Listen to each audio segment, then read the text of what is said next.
I think it's going back to $20,000 per Bitcoin. I told my team I'm not focused on aggregating Bitcoin at all. I think if, we got AUM on that side, it would just get cut in like 1/5 in the very near future. Just the same way Bitcoin was exacerbated on the way up and we saw all-time high before the halving. I think it's going to be exacerbated on the way down. People that are invested in the ETFs are not hodlers. They're not here for, long term.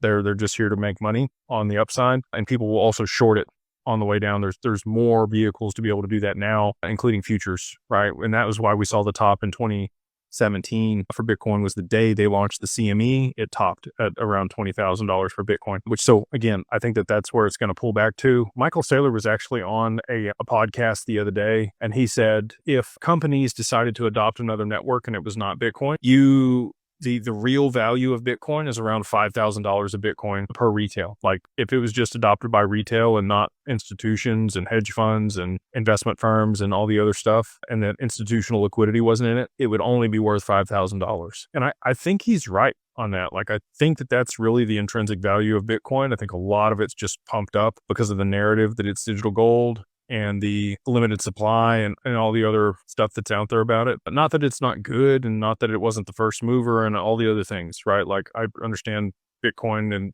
much more detail, and that's how I can argue against it or for it. I could argue for Bitcoin if I wanted to. I just think